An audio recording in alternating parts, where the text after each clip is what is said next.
जय गुरु जी। शुक्राना गुरु जी। और हमारे प्यारे प्यारे संगत परिवार को भी जय गुरु जी। आफ्टर लॉन्ग टाइम गुरु जी की ब्लेसिंग के साथ फिर दोबारा से हाजिर हूँ। और गुरु जी के साथ जो भी डिस्कशन हुआ बहुत स्पेशल था, वो आपके साथ शेयर करना है। तो संगत जी, सभी बातें शेयर करने से पहले और ब्लेसिंग आपके साथ पहुंचाने से पहले हम करेंगे गुरु जी का मंत्र जाप। ओम नमः शिवाय, शिव जी सदा सहाय। ओम नमः शिवाय, गुरु जी सदा सहाय। जय गुरु जी। संगत जी, गुरु जी से बात हुई उनकी उन बच्चियों के लिए जो बहुत ज्यादा परेशान है, ज्यादातर उनको जिनको हाउस वाइफ का टैग दिया गया है। ठीक है, वो हमारी मम्मी भी हो सकती हैं, बहनें भी हो सकती हैं, वाइफ भी हो सकती हैं। तो जिनको भी हाउस वाइफ का टैग मिला उनके लिए, क्योंकि बहुत सारी लेडीज ऐसी हैं कि जो पढ़ी लिखी हैं, कर सकती हैं काम खुद से, लेकिन फिर भी सिर्फ फैमिली के लिए कॉम्प्रोमाइज किया है और फैमिली संभाल रही हैं। पढ़ी लिखी हैं, सब कुछ है, लेकिन फिर भी आज भी अपने बच्चे संभाल रही हैं घर में।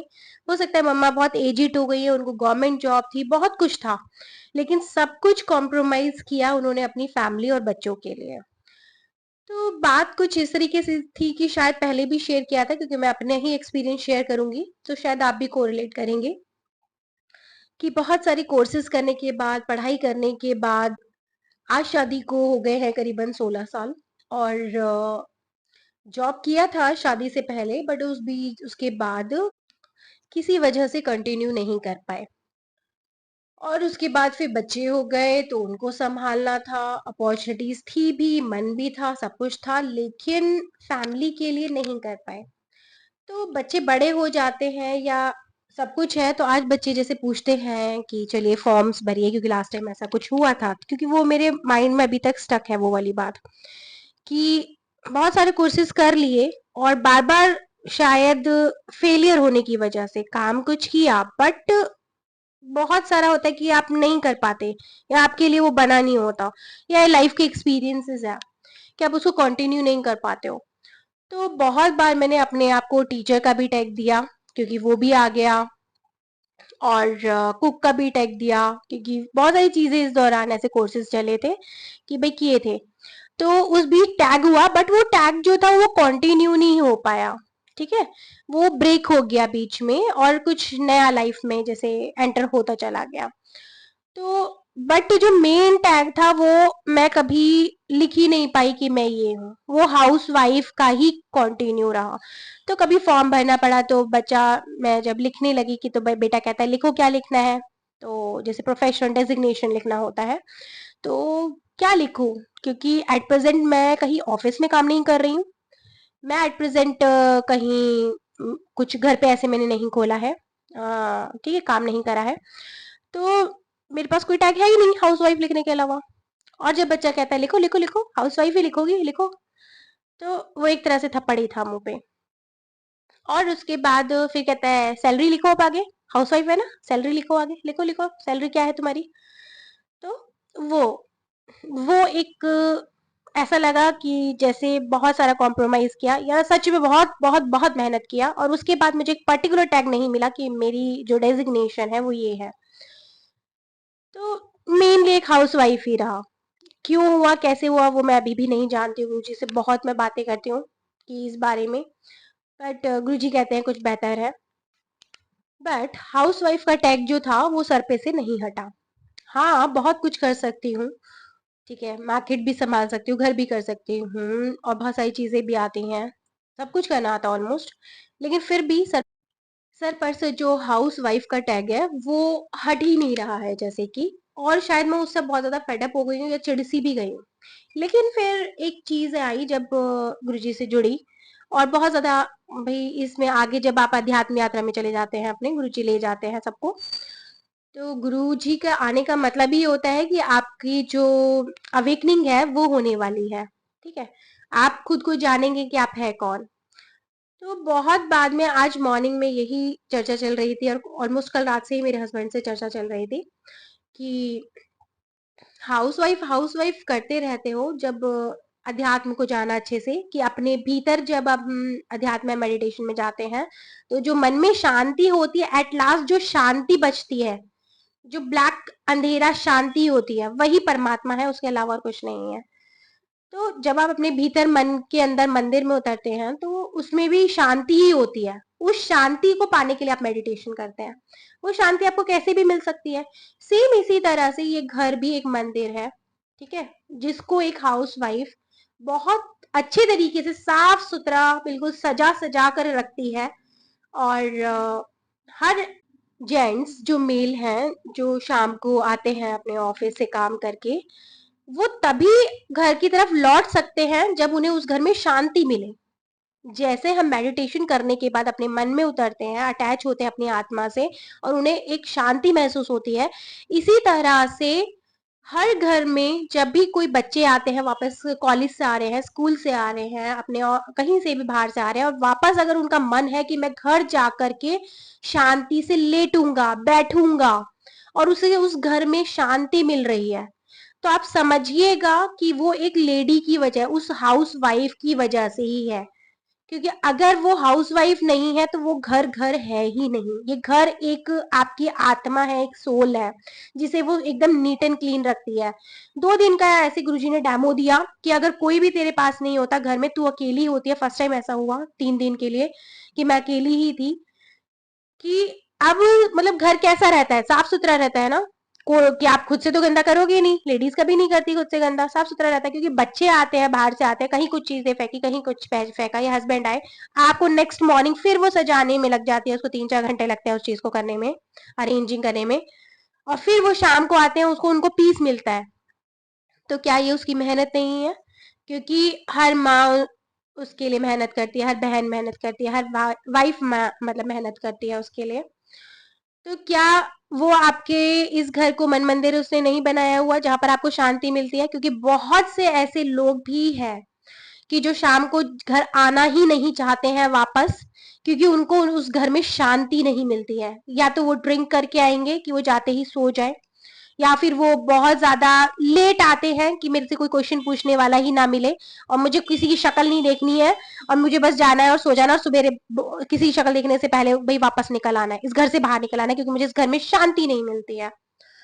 तो जिनको भी जो तलाश करते हैं कि बस किसी तरह बाहर की बहुत भागा दौड़ी हो चुकी है, बहुत भागा दौड़ी है, मुझे घर जाना है, बस मुझे शांति से सोना है, जिसे शांति से रात की नींद आ रही है, शांति से वो 2 निवाले खा पा रहा है, सुबेरे वो फुल एनर्जी, अगर खाना एक हाउस वाइफ ना बना के दे बच्चों को या उनको, तो क्या एनर्जी उनकी फुल डे बनी रहेगी, उनको टिफिन पैक करके ना दे या कुछ नहीं। बहुत सारे रोल है, ठीक है। वाइफ हमेशा, माँ जो होती है, क्यों एक जेंट्स को हमेशा एक औरत की नीड रहती है? पहले माँ उसे पालेगी, फिर उसे पूरा जिंदगी जब तक का साथ होता है एक वाइफ उसे पालती है। क्यों उसे हमेशा एक लेडी की नीड होती है? क्योंकि शांति सिर्फ एक लेडी ही दे सकती है, मन की शांति। यहाँ पे शारीरिक शांति की बात नहीं हो रही है, मन की शांति सिर्फ एक लेडी दे सकती है, क्योंकि उसमें इमोशंस होते हैं, ममता भरी होती है, चाहे वो कोई भी रोल हो, माँ हो, बहन हो, बेटी हो, कोई भी हो, क्योंकि वो मन की शांति देती है, और जहां रहती है वो मन की शांति ही रहती है। वो घर को साफ सुथरा रखती है, जैसे कि आप डेली मेडिटेशन, क्योंकि जब आप बाहर दुनिया में रहते हैं तो गंदा तो होगा ही, ठीक है, पॉल्यूटेड तो होगा, आप नहाते हो ना आकर के, इसी तरह मेडिटेशन कुछ भी करते हो तो आप अपने मन को साफ करते हो डेली। तो इसी तरह से एक लेडी भी अपने इस पूरे घर को साफ करती है, जहां पर आप आकर के शांति महसूस करते हैं, सभी के लिए। तो क्या सिर्फ एक हाउस वाइफ होना बुरा है? जो कॉम्प्रोमाइजेस, बहुत अच्छे से हम टीचिंग भी कर सकते थे, अपना पूरा करियर दाव पे लगा के पूरा हाउस वाइफ दे दिया, और उसके बाद फिर ये सुनने को मिलता है, हर लेडी को मिलता है कि क्या किया है।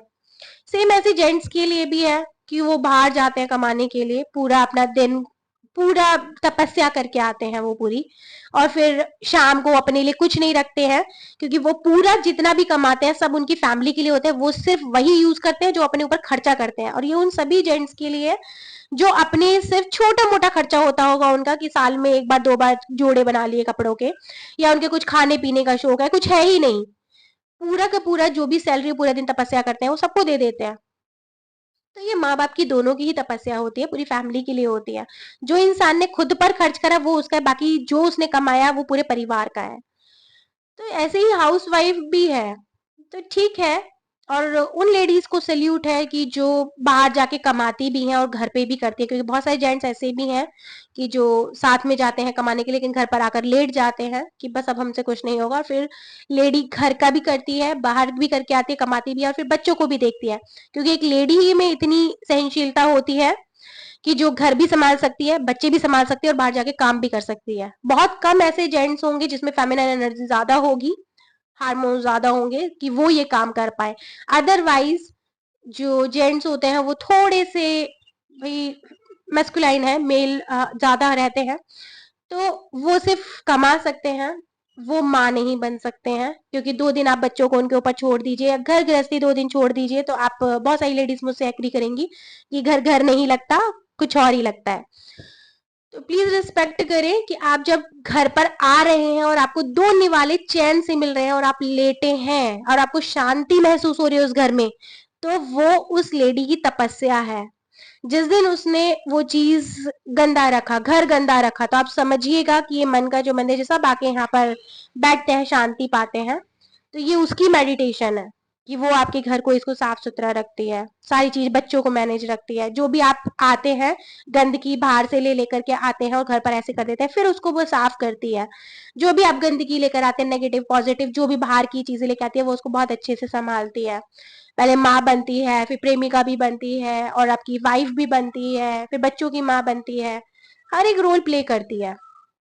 तो जेंट्स को हमेशा एक लेडी की नीड रहती है, हर किसी रोल में बहन की भी नीड रहेगी, हर तरीके से रहेगी।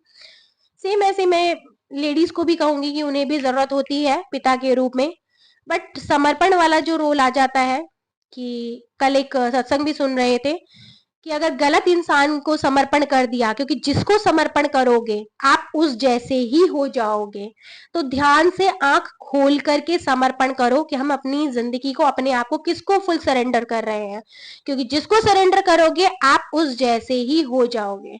तो बहुत ध्यान से प्रभु गुरु जी की आज्ञा से कि गुरु जी हमारी भागदौड़ आपके हाथ में है, उनके हाथ में रखना कि जो भाई हमारे लायक हो, जिनकी तरह हमें बनना हो, क्योंकि गलत हाथों में जाने के बाद बस फिर खराबी हो जाती है सारी चीजें।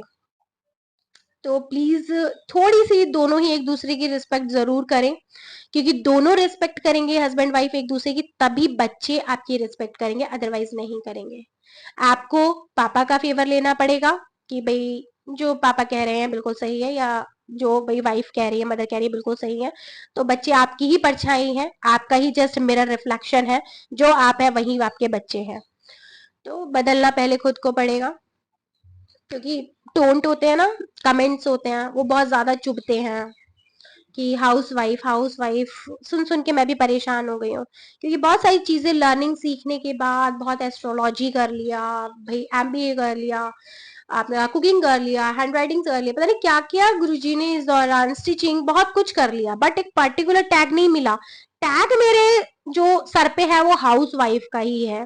तो वो हाउस वाइफ मतलब क्या है, फिर उसी में कौन हूँ, हाउस वाइफ। तो हाउस वाइफ वो है, अगर ये नहीं हुई तो आपको मन की शांति नहीं मिलेगी आपके घर में। क्या सच में मेरा रोल बहुत बुरा है? सच में जो अभी तक 16 साल तक मैं हाउस वाइफ के टैग में रही हूँ, सच में वो बहुत बुरा है? क्या मुझे सब कुछ छोड़ देना चाहिए था?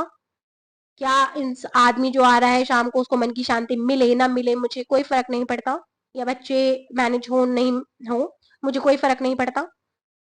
क्या मुझे इस भाव के साथ रहना चाहिए था? मुझे सिर्फ सेल्फिश अपना ही अकेला आएगा, अकेला जाना है, मुझे इसमें इस भाव में रहना चाहिए था? नहीं रह सकते। जब तक इस दुनिया में हूँ, जब तक यहाँ पर हूँ, तो वो फीलिंग्स के साथ भी नहीं रह सकती। हाँ, फिर गुरुजी ने सिखाया बेटा बैलेंस करना सीखो, अपना भी ध्यान रखो और सबका भी रखो।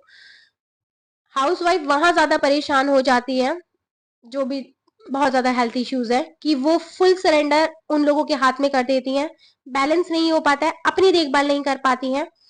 जो खुद को होता है कि अपना दीपक स्वयं बनो, वो दूसरों को ही दीपक समझ के उनके उससे चलती रहती है। तो यहाँ पे गुरुजी कहते हैं कि आपको बैलेंस करना होगा, खुद का भी देखना होगा, ऐसा नहीं है कि खुद को भूल गए, और ऐसा भी नहीं है कि परिवार को भूल गए, आपको बैलेंस करना करके चलना पड़ेगा। तो बहुत सारी गुरुजी के साथ ऐसे कॉन्वर्सेशन चलती रहती है काफी दिन से, बस सत्संग भी शेयर नहीं कर पा रही थी अपने, क्योंकि बहुत सारी चीज़ों में बस दिमाग लगा हुआ होता है। वो बस गुरुजी के साथ ही होता है, सीखने सिखाने वाली चीज़ें हैं। जब आप अध्यात्म में हो जाते हैं तो गुरुजी बिल्कुल आपको अकेला भी छोड़ देते हैं। जो आपको परेशान कर रहे थे उनसे बिल्कुल दूर कर देते हैं, आपको अकेला कर देते हैं, कि मन का एकांत देते हैं आपको, कि आप खुद को समझ पाओ कि आप कहाँ पर क्या कर रहे हो, आप खुद को कितना टाइम दे रहे हो, आप फैमिली को कितना टाइम दे रहे हो, या फैमिली को ही सारा दे रहे हो और खुद को भूल चुके हो। क्योंकि इन 2 ढाई साल में मुझे नहीं पता, उससे पहले तो फिर भी मैं बहुत ठीक है ढंग से अपना आप में बैठ के तैयार भी होती थी, सब कुछ करती थी, ठीक है, मन लगा रहता था, अपनी केयर भी करती थी। पर ये 2 ढाई साल में ऐसा हुआ है कि फुल सरेंडर, जैसे कि गुरुजी के ऊपर था तो फुल सरेंडर में बाहर सेवा ही चल रही थी सबकी एक तरह से। फिर गुरुजी ने आप कहा कि बाहर की सेवा बहुत हो गई, अब ठीक है, अब आप अपनी सेवा करें, कि जैसे कि खुद की, कि जैसे काली माँ होती हैं और दुर्गा महागौरी हैं, कि महागौरी खुद के लिए होती है, खुद की से अपने क्लीन रह सकती है, अपना मन मंदिर को भी साफ रखती है। एक काली माँ होती है जो कष्ट देखने में ऐसी लगती है, धूल भरी है ऐसे, बट वो इसलिए होती है क्योंकि वो बाहर तपस्या कर रही हैं, क्योंकि वो संकटों को काट रही हैं, सारी चीजें, बस कहते हैं ना कि जो भी संकट है, जो भी नेगेटिव चीज है, उनको काट रही हैं। तो इंसान मैला होगा ही होगा। जब इंसान घर से बाहर जाएगा तो वो मैला होकर ही आएगा, वो आके कपड़े बदलेगा ही बदलेगा, क्योंकि बाहर बहुत गंदगी है। तो उसी तरह से महागौरी जो है, महागौरी जो माँ गौरी है, वो आपका मन का मंदिर है, अंदर भीतरी है। और जो काली माँ है वो आपका बाहर का शरीर है, जो लड़ता ही रहता है, लड़ता ही रहता है, ठीक है। तो इस तरीके से है, इसीलिए आपको साफ रखना पड़ता है अपने अंदर का मंदिर भी। डेली सफाई करते हैं हम लोग, पूजा पाठ करते हैं, गुरु जी की पूजा करते हैं, उसको नहलाते हैं धुलाते हैं। जैसे हम कोई कान्हा जी हम अपने घर में भी रखते हैं, उनकी बहुत सेवा करते हैं, तो उनको भी डेली नहलाते हैं धुलाते हैं, उनको बहुत प्यार करते हैं। इसी तरह से हम अपने घर को भी, एक औरत जो हाउस वाइफ है बहुत अच्छे से साफ करती है, सारा उसको सजाती है, कहीं पेंटिंग लगाती है, कहीं कुछ करती है, बिल्कुल किचन को भी नीट एंड क्लीन रखती हैं, वॉशरूम को, की हर जगह जो भी कोई आए उसको एकदम नीट एंड क्लीन दिखे। मेरे घर में जो आए वो उसका खुद का मन का मंदिर, उसका घर साफ है तो सोचिएगा उसका मन का मंदिर भी साफ है। उस औरत का जो हाउस वाइफ है, उसको घर को देख करके आप पता लगा सकते हो कि उसका मन का मंदिर अंदर का भी साफ है, उतना ही साफ है। और अगर घर गंदा है और बाहर से आने वाला कोई भी वहां शांति नहीं पाता, तो उस लेडी के अपने अंदर भी उतनी ही गंदगी है, जिसके गुरुजी कहते हैं अपने मन का अंदर का भांडा साफ करो, ठीक है, तो सब अपना आप ही ठीक हो जाएगा। तो ये उसी तरीके से है, सब चीजें कोरिलेट करते रहते हैं। तो घर भी साफ होना चाहिए, और आपका अपना मन का मंदिर भी साफ होना चाहिए, पूजा पाठ करके होएगा, घर का जो है सफाई करके वो ऐसे साफ होगा। एक दूसरे को जो जैसा है उसको वैसा ही एज इट इज अपनाने हैं, किसी को बदल के अपनाया तो नहीं अपनाया, जो जैसा है उसको वैसे ही अपनाना है। गुरुजी ने ये सिखाया, तो रिश्ते अपना आप ही ठीक होते चले जाएंगे। बस फॉरगिव, लेट गो करते रहो, माफ करते रहो। ये बहुत अच्छा है, गुरुजी ने बताया जो जैसा है उसको ऐसे ही एक्सेप्ट करो, अगर कुछ बुरा लग रहा है तो लेट गो करो, माफ करो उसे, तो आप आगे बढ़ते चले जाओगे, नहीं तो अपने ही मुसीबतें मोल लेते जाओगे। और प्लीज अपनी वाइफ को, माँ को, बेटी को, किसी को भी फीमेल को दिल ना दुखाएं, क्योंकि उनके दिल दुखने के बाद आपकी लाइफ की जो शांति है वो डिस्टर्ब हो जाएगी, ठीक है। इसलिए माफ करना सीखे, क्योंकि शांति आपको उन्हीं से मिलेगी, फीमेल से ही मन की शांति मिलती है, क्योंकि माँ ही मन का कारक होता है, मन का कारक माँ होता है, चंद्रमा होता है, और वही आपको शांति देते हैं, चंद्रमा भी शांति देते हैं, माँ भी शांति देती है। ऐसे फीमेल फीमेल जो भी किसी भी रोल में, वो आपको जब भी आप उनके पास जाएंगे शांति मिलेगी। और अगर आपको शांति नहीं मिल रही है तो उन्हें अपने मन को, घर को, हर चीज को नीट एंड क्लीन करने की जरूरत है। ये गुरुजी ने सिखाया। तो आई होप ये छोटी छोटी कॉन्वर्सेशंस हैं जो काफी टाइम तक मुझे कुछ नहीं सूझता, मैं घंटों गुरुजी के साथ बातें करती रहती हूँ, और अपने जितने भी कंक्लूजन्स हैं जो भी मेरे माइंड में चलते रहते हैं कि ऐसा क्यों हो रहा है। और ये मेरी ही बात नहीं है, हर घर की लेडी की बात है, सबकी बात है। ओके संगत जी, अगर मेरी किसी भी बात से आपको बुरा लगे तो प्लीज़ मुझे माफ़ कीजिएगा। गुरुजी प्लीज़ मुझे माफ़ कीजिएगा, क्योंकि मैं बोलने वाली कोई नहीं होती हूँ। गुरुजी बुलवा रहे हैं अपनी उन हर बच्चे के लिए जो परेशान है, जस्ट उनको नीड है। तो अपने घर की सफाई करने के लिए वास्तु के अकॉर्डिंग भी बोल रही हूँ। और जब जब आप अपने ऑफिस की सफाई की नीड है, अगर जहाँ से भी आपको नेगेटिविटी लग रही है, जो भी आपके मन को परेशान कर रहा है, तो सोचिएगा वहाँ की सफाई की नीड है। ऑफिस है, दुकान है, घर है, या फिर आपका खुद मन का मंदिर है जहाँ पर आप खुद से भी परेशान हैं, तो उसको सफाई की नीड है। बस इतना ही आपको करना है। चलिए संगत जी, लेते हैं अलविदा और फिर से हाजिर होते हैं गुरु जी के न्यू ब्लेसिंग्स के साथ। जय गुरु जी, शुक्राना गुरु जी।